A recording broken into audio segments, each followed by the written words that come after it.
Hey there, Sean. Hope you guys are all having a good time in Vegas and that Olivia is killing it at the poker table. So this is your video lesson for today.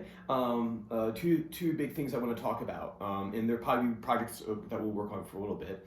One being improv and now trying to get away from just running up and down sequence patterns and things like that and being more musical when we play.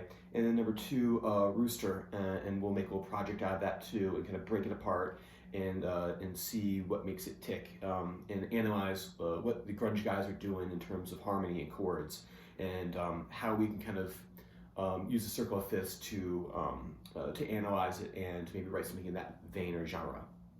Cool. I'll just go right down the list. Like before, if you ever have any questions about any of this, do not hesitate to shoot me a message. I'd be more than happy to explain anything to you.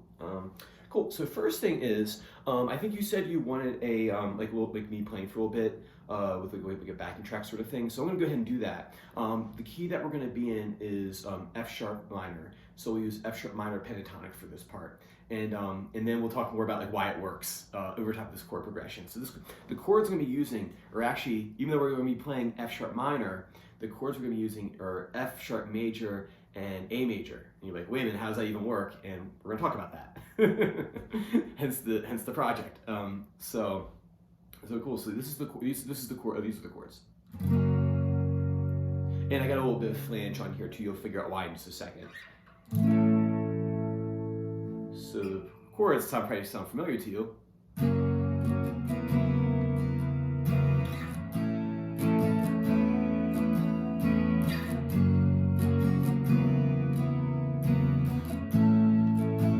I'll play this for a little bit so you can jam.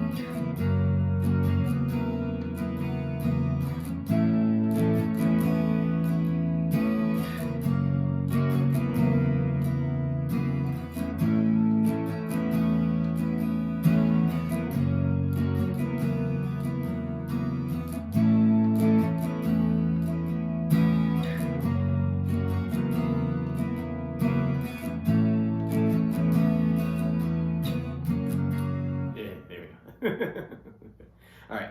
So anyway, so that you can kind of loop that if you want to. So what I'm gonna do is I put that in my looper already. So what I'm gonna do is I'm gonna jam over top of it. And even though this is kind of like a one-way conversation at this point, let me know like how long it takes for you, or think about this when I play, is how long can I keep doing what I'm doing these sequence patterns before you get bored, right? So I'm gonna put that backing track on. You can hear that. And I'm just gonna play sequences over top of that, okay? And think about like how long I can pull this off for convincingly if I'm playing for somebody.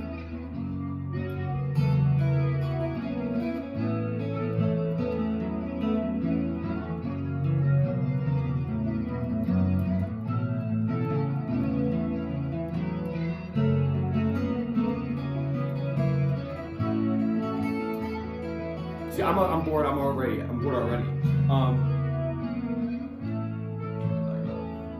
So I think with sequences, you can get away with like maybe playing 2, 3, maybe 4 if it's like a 2-note sequence or something like that before you kind of start losing people. So then the question is, well, what do we do then? And the answer is, we have all kinds of guitar effects kind of at our disposal. So what I like to do is maybe play like 2 or 3 sequences in a row, and then break the sequence with some sort of guitar effect. And I've written a few down here, and this is not by any means an exhaustive list. This is just like real quick, jot down some ideas. I wrote it out one time, kind of like all the options that I could think of just in the moment. Within like 10-15 minutes, I had like half a page worth of things, and each one of those has like a subcategory. So say when you do bends, there's a lot of different ways you can bend the guitar. There's a lot of different ways you can use the whammy bar, and so we'll kind of just go through, maybe for a few lessons, kind of like cataloging like what are our possibilities. So if I do this, I've written down here hammer-ons, pull-offs, vibrato, bends, and slides. This is kind of like a quick little thing right there. So if I play my sequence like this, right?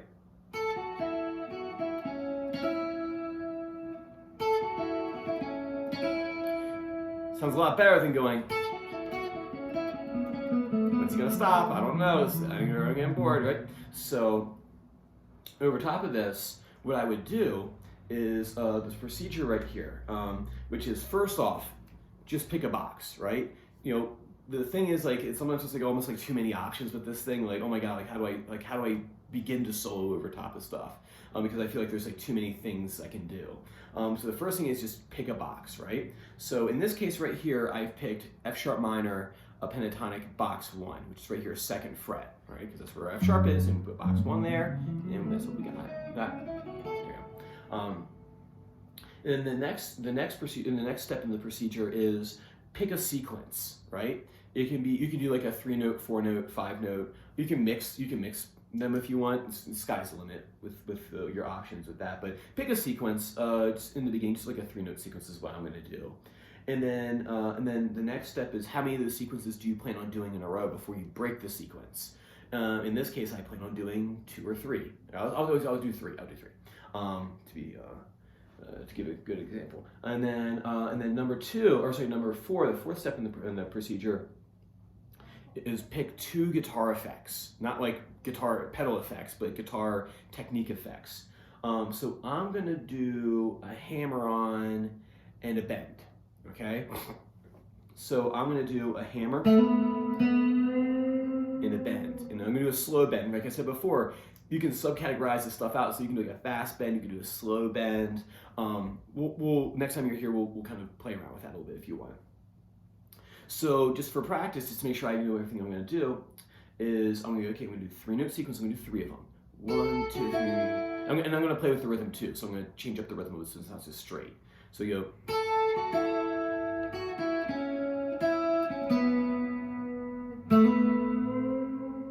Okay, so we're gonna give that one more time. 1, 2, 3. 1, 2, 3. Hammer, bend. So there's my 2 guitar effects. I hammer and I bend it.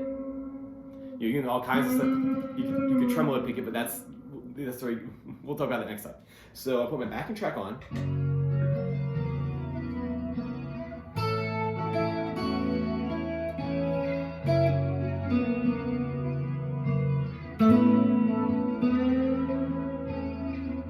See, I kind of play with the time there, so I don't have to play it like all like fast. I can do 4 and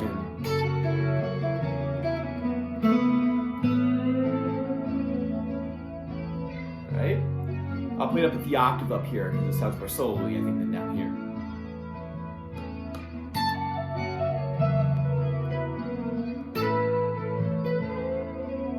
One more time. 1, 2, 3. 1, 2, 3. That's another effect right there. I'll put another one in, the rake. I'll talk about that later too.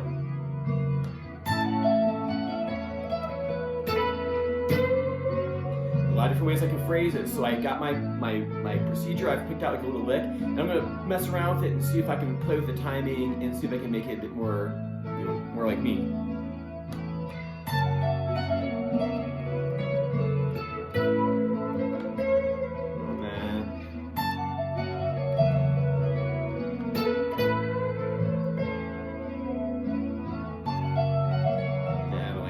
So you just play around with it and see what kind of pops up. But I've made my procedure though, so I'm not like trying to do too many things all at once. I'm trying to be very strict.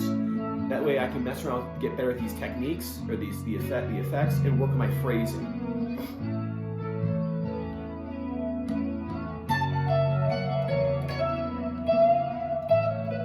Ooh, what I do there is that instead of having sequence, I would sequence, guitar effects, sequence. So I stacked it differently. That way.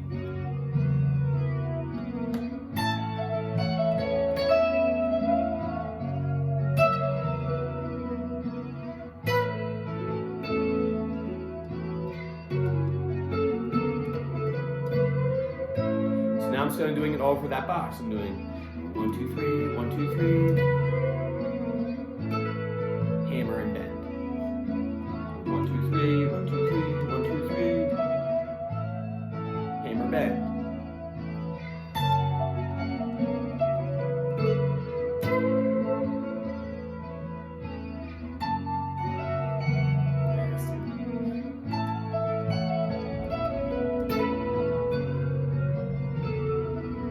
Right? So play around with that.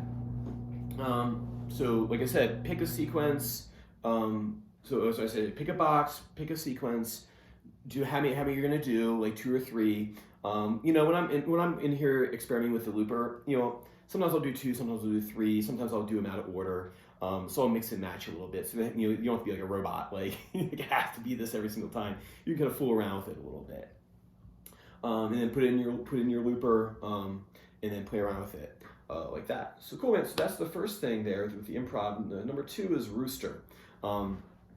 So with Rooster, I'll teach you how to play it first, and then when you come in next week, we're going to talk about how to analyze this and how these grunge guys are coming up with these chord progressions. Has to do with circle of fifths, and we'll look at the circle of fifths and kind of see, not that these guys ever did that. I think we maybe even talked about this a little bit. Not that these guys went to music school and go, oh, here's a circle of fifths, this is my procedure. But this is just a way like for us to come back after the fact and go, okay, how can we replicate this? So it's like I was saying before, like all my theory books down here. Bach didn't crack open his theory book, go, okay, I need to write like Bach now, right? He just wrote music. And then theorists come in after the fact and go, okay, what are some like things we can notice? Like what are some commonalities between the pieces? How can we analyze this and how can we replicate it? And put it in a textbook and then open up college and send people there. We can teach them how to play it and then we'll give them a degree and they'll pay us and that's how we'll run a business. So I'll teach you it first and then we'll analyze this bad boy afterwards and see what they're doing. That way we can write something in the style of Alice in Chains. All right, cool. So first thing is the intro. Intro, outro, and verse. So this is those 3 sections. Let me show this English. So first chord, you have an E form, F sharp major chord, right? And then you have an E form, A chord. And what he does in here, I like actually using this as like a bar chord exercise because what he does here.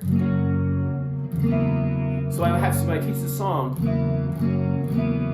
if the student is just like learning bar chords or they're still practicing that skill, it'd be good for you too, like a good strengthening exercise.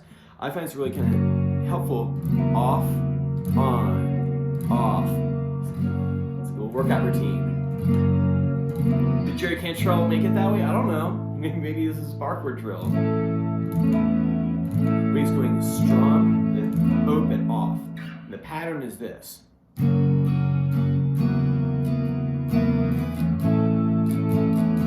And I looked it up online, and I think the consensus is that it's a flanger. I think it's a boss flanger, actually. I heard some people think that it might be a chorus or something like that. I mean, they're very similar. I don't think it shimmers like a chorus. So I'm using a flanger. So you can crack open your flanger and put that on and get that nice kind of like wobbly kind of effect. So one more time.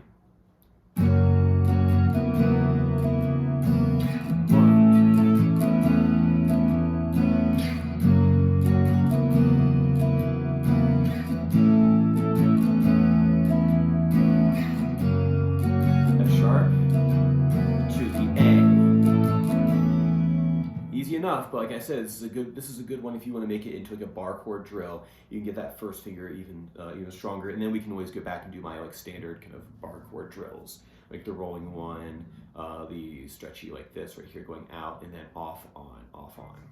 All right, cool. Oh, and by the way, this tune is in E flat on the recording, so if you try to play along with it and you're in standard, it's going to sound terrible. So I'm doing it in standard tuning, but when you come by next time, we can throw our guitars into E flat and maybe play along with the recording if you want to, or you can do it at home yourself.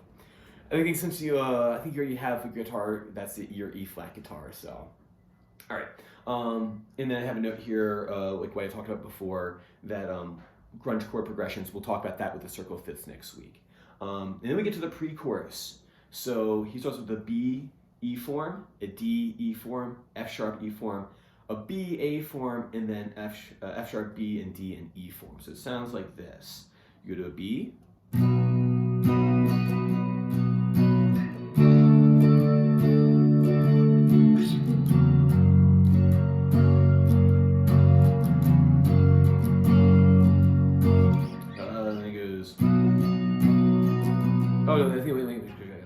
So he has E, D, that's it.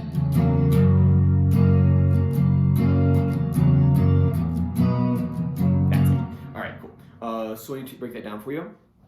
You got your B chord here. 1, 2, 3 to D. 1, 2, 3, 4. When he gets down here, the F sharp, he hits it open.